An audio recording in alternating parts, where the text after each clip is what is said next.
ਸਤਿ ਸ਼੍ਰੀ ਅਕਾਲ ਜੀ। ਦੈਨਿਕ ਸਵੇਰਾ ਟੀਵੀ ਦੇਖ ਰਹੇ ਹੋ ਤੁਸੀਂ। ਮੈਂ ਹਾਂ ਵਿਨਿਤ ਕਪੂਰ। ਮਨੀਸ਼ਾ ਗੁਲਾਟੀ ਦੇ ਮਾਮਲੇ ਦੇ ਉੱਪਰ ਪੰਜਾਬ ਹਰਿਆਣਾ ਹਾਈ ਕੋਰਟ ਦੇ ਵਿੱਚ ਸੁਣਵਾਈ ਹੋਈ। ਐਡਵੋਕੇਟ ਚੇਤਨ ਮਿੱਤਲ ਸਾਡੇ ਨਾਲ ਨੇ, ਗੱਲਬਾਤ ਕਰਨਾ। ਸਰ, ਮਨੀਸ਼ਾ ਗੁਲਾਟੀ ਦੀ ਤਰਫੋਂ ਪੰਜਾਬ ਸਰਕਾਰ ਦੇ ਆਰਡਰਾਂ ਨੂੰ ਜਿਹੜੀ ਚੁਣੌਤੀ ਦਿੱਤੀ ਗਈ ਸੀ, ਸੁਣਵਾਈ ਹੋਈ, ਕੀ ਕੁਝ ਰਿਹਾ ਸੁਣਵਾਈ ਦੌਰਾਨ?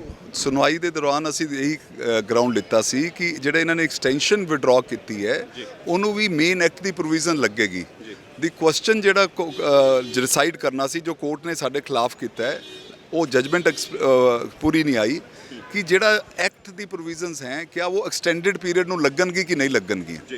ਤੇ ਜਜਮੈਂਟ ਦੇਖ ਕੇ ਅਸੈਸ ਹੋ ਸਕਦਾ ਕਿ ਕੋਰਟ ਨੇ ਕੀ ਵਿਊ ਲਿੱਤਾ ਹੈ ਕਿ ਅਗਰ ਤਾਂ ओरिजिनल पीरियड ਦੇ ਵਿੱਚ ਤਾਂ ਐਕਟ 'ਚ ਰਿਮੂਵਲ ਦੀ प्रोविजन्स ਹੈਗੀਆਂ, क्या एक्सटेंडेड एक्सटेंशन ਨੂੰ ਵੀ ਐਕਟ ਦੀ प्रोविजन ਲੱਗਣਗੀ ਕਿ ਨਹੀਂ ਲੱਗਣਗੀ। ਸਾਡੀ ਆਰਗੂਮੈਂਟ ਸੀ ਕਿ ਐਕਸਟੈਂਸ਼ਨ ਨੂੰ ਵੀ ਸੇਮ ਐਕਟ ਲੱਗੇਗਾ। There can not be a different act unless the judgment comes, we will see। अगर तो ये debatable issue है, इस जजमेंट कोई as such सीगी नहीं supporting. let us see what the judgment comes। Petition ਖਾਰਿਜ ਕਰ ਦਿੱਤੀ ਉਹਨਾਂ ਨੇ ਐਸ ਪਰ ਦੀ ਹੁਣੇ ਜਿਹੜੇ ਪਤਾ ਲੱਗਿਆ ਪਰਨਾਉਂਸਮੈਂਟ ਦੇ ਹਿਸਾਬ ਨਾਲ ਉਹ ਖਾਰਿਜ ਕੀਤੀ ਹੈ। ਇਸ਼ੂ ਇਹੀ ਸੀਗਾ ਕਿ ਜਿਹੜੀ ਐਕਸਟੈਂਸ਼ਨ ਹੈਗੀ ਹੈ ਕਿਸੇ ਵੀ ਬੰਦੇ ਨੂੰ, ਉਹਨੂੰ ਵਿਡਰਾਅ ਕੀਤੀ ਜਾ ਸਕਦੀ ਜਾਂ ਨਹੀਂ ਕੀਤੀ। ਇਹਦੇ ਕਨਸੀਕੁਐਂਸਸ ਆਲ ਇੰਡੀਆ ਹੋਣ ਵਾਲੇ ਹੈ। ਸੋ ਹਾਲੇ ਤੱਕ ਤਾਂ ਸਾਡੀ ਇਨਸਟਰਕਸ਼ਨ ਹੀ ਲੈਟ ਦੀ ਜਜਮੈਂਟ ਵੀ ਸੀਨ, ਕਿਉਂਕਿ ਵੇਅਰਐਵਰ ਡਿਫਰੈਂਟ ਪਾਰਟੀਆਂ ਦੀ ਸਰਕਾਰ ਹੈ, ਸਭ ਇਫੈਕਟ ਹੋਣਗੇ ਇਸ ਤੇ। ਸਰ, ਪਿਛਲੀ ਵਾਰ ਵੀ ਜਦੋਂ ਇਹ ਮਾਮਲਾ ਲੱਗਿਆ ਸੀ, ਟੈਕਨੀਕਲ ਪੁਆਇੰਟਸ ਦਾ ਹਵਾਲਾ ਦਿੱਤਾ ਗਿਆ ਸੀ ਕਿ ਟੈਕਨੀਕਲ ਪੁਆਇੰਟਸ ਹੈ, ਲੇਕਿਨ ਓਵਰਆਲ ਐਤਕੀ ਸਰਕਾਰ ਦਾ ਕੀ ਗਰਾਊਂਡ? ਸਰਕਾਰ ਨੇ ਇਹੀ ਗਰਾਊਂਡ ਕੀਤਾ ਸੀ ਕਿ ਐਕਸਟੈਂਡਡ ਪੀਰੀਅਡ ਨੂੰ ਐਕਟ ਨਹੀਂ ਲੱਗਦਾ। ਦਿਸ ਵਾਸ ਦੀ ਸੋਲ ਕੁਐਸਚਨ। ਕੋ ਦੇਅਰਫੋਰ ਅਸੀਂ ਵਿਦਆਊਟ ਅਸਾਈਨਿੰਗ ਐਨੀ ਰੀਜ਼ਨ ਵਿਡਰਾਅ ਕਰ ਸਕਦੇ ਹਾਂ। ਹਾਲੇ ਤੱਕ ਜਜਮੈਂਟ ਨਹੀਂ ਹੈ, ਹਾਲੇ ਤੱਕ ਕਹਿ ਨਹੀਂ ਸਕਦੇ।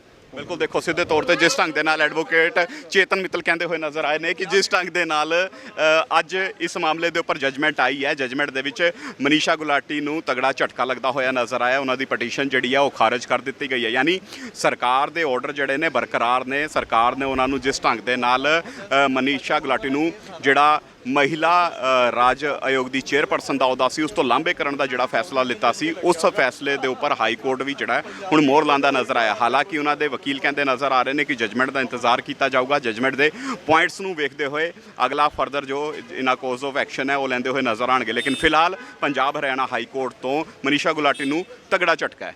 ਕੈਮਰਾ ਪਰਸਨ ਆਨੰਦ ਦੇ ਨਾਲ ਵਿਨਿਤ ਕਪੂਰ, ਦੈਨਿਕ ਸਵੇਰਾ ਟੀਵੀ, ਚੰਡੀਗੜ੍ਹ। ਸਤਿ ਸ਼੍ਰੀ ਅਕਾਲ ਜੀ। ਦੈਨਿਕ ਸਵੇਰਾ ਟੀਵੀ ਦੇਖ ਰਹੇ ਹੋ ਤੁਸੀਂ। ਮੈਂ ਹਾਂ ਵਿਨਿਤ ਕਪੂਰ। ਮਨੀਸ਼ਾ ਗੁਲਾਟੀ ਦੇ ਮਾਮਲੇ ਦੇ ਉੱਪਰ ਪੰਜਾਬ ਹਰਿਆਣਾ ਹਾਈ ਕੋਰਟ ਦੇ ਵਿੱਚ ਸੁਣਵਾਈ ਹੋਈ। ਐਡਵੋਕੇਟ ਚੇਤਨ ਮਿੱਤਲ ਸਾਡੇ ਨਾਲ ਨੇ, ਗੱਲਬਾਤ ਕਰਨਾ। ਸਰ, ਮਨੀਸ਼ਾ ਗੁਲਾਟੀ ਦੀ ਤਰਫੋਂ ਪੰਜਾਬ ਸਰਕਾਰ ਦੇ ਆਰਡਰਾਂ ਨੂੰ ਜਿਹੜੀ ਚੁਣੌਤੀ ਦਿੱਤੀ ਗਈ ਸੀ, ਸੁਣਵਾਈ ਹੋਈ, ਕੀ ਕੁਝ ਰਿਹਾ ਸੁਣਵਾਈ ਦੌਰਾਨ? ਸੁਣਵਾਈ ਦੇ ਦੌਰਾਨ ਅਸੀਂ ਇਹੀ ਗਰਾਊਂਡ ਲਿੱਤਾ ਸੀ ਕਿ ਜਿਹੜਾ ਇਹਨਾਂ ਨੇ ਐਕਸਟੈਂਸ਼ਨ ਵਿਡਰਾਅ ਕੀਤੀ ਹੈ ਉਹਨੂੰ ਵੀ ਮੇਨ ਐਕਟ ਦੀ ਪ੍ਰੋਵੀਜ਼ਨ ਲੱਗੇਗੀ।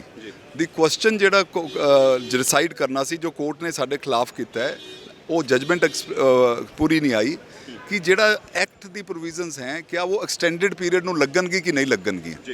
ਤੇ ਜਜਮੈਂਟ ਦੇਖ ਕੇ ਅਸੈਸ ਹੋ ਸਕਦਾ ਕਿ ਕੋਰਟ ਨੇ ਕੀ ਵਿਊ ਲਿੱਤਾ ਹੈ ਕਿ ਅਗਰ ਤਾਂ ओरिजिनल पीरियड ਦੇ ਵਿੱਚ ਤਾਂ ਐਕਟ 'ਚ ਰਿਮੂਵਲ ਦੀ प्रोविजन्स ਹੈਗੀਆਂ, क्या एक्सटेंडेड एक्सटेंशन ਨੂੰ ਵੀ ਐਕਟ ਦੀ प्रोविजन ਲੱਗਣਗੀ ਕਿ ਨਹੀਂ ਲੱਗਣਗੀ। ਸਾਡੀ ਆਰਗੂਮੈਂਟ ਸੀ ਕਿ ਐਕਸਟੈਂਸ਼ਨ ਨੂੰ ਵੀ ਸੇਮ ਐਕਟ ਲੱਗੇਗਾ। There can not be a different act unless the judgment comes, we will see। अगर तो ये debatable issue है, इस जजमेंट कोई as such सीगी नहीं सपोर्टिंग।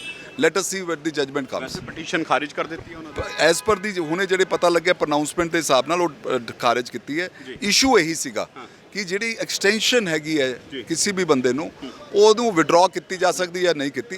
ਇਹਦੇ ਕਨਸੀਕੁਐਂਸਸ ਆਲ ਇੰਡੀਆ ਹੋਣ ਵਾਲੇ ਹੈ। ਸੋ ਹਾਲੇ ਤੱਕ ਤਾਂ ਸਾਡੀ ਇਨਸਟਰਕਸ਼ਨ ਹੀ ਲੈਟ ਦੀ ਜਜਮੈਂਟ ਵੀ ਸੀਨ, ਕਿਉਂਕਿ ਵੇਅਰਐਵਰ ਡਿਫਰੈਂਟ ਪਾਰਟੀਆਂ ਦੀ ਸਰਕਾਰ ਹੈ, ਸਭ ਇਫੈਕਟ ਹੋਣਗੇ ਇਸ ਤੇ। ਸਰ, ਪਿਛਲੀ ਵਾਰ ਵੀ ਜਦੋਂ ਇਹ ਮਾਮਲਾ ਲੱਗਿਆ ਸੀ, ਟੈਕਨੀਕਲ ਪੁਆਇੰਟਸ ਦਾ ਹਵਾਲਾ ਦਿੱਤਾ ਗਿਆ ਸੀ ਕਿ ਟੈਕਨੀਕਲ ਪੁਆਇੰਟਸ ਹੈ, ਲੇਕਿਨ ਓਵਰਆਲ ਐਤਕੀ ਸਰਕਾਰ ਦਾ ਕੀ ਗਰਾਊਂਡ? ਸਰਕਾਰ ਨੇ ਇਹੀ ਗਰਾਊਂਡ ਕੀਤਾ ਸੀ ਕਿ ਐਕਸਟੈਂਡਡ ਪੀਰੀਅਡ ਨੂੰ ਐਕਟ ਨਹੀਂ ਲੱਗਦਾ। ਦਿਸ ਵਾਸ ਦੀ ਸੋਲ ਕੁਐਸਚਨ। ਕੋ ਦੇਅਰਫੋਰ ਅਸੀਂ ਵਿਦਆਊਟ ਅਸਾਈਨਿੰਗ ਐਨੀ ਰੀਜ਼ਨ ਵਿਡਰਾਅ ਕਰ ਸਕਦੇ ਹਾਂ। ਹਾਲੇ ਤੱਕ ਜਜਮੈਂਟ ਨਹੀਂ ਹੈ, ਹਾਲੇ ਤੱਕ ਕਹਿ ਨਹੀਂ ਸਕਦੇ।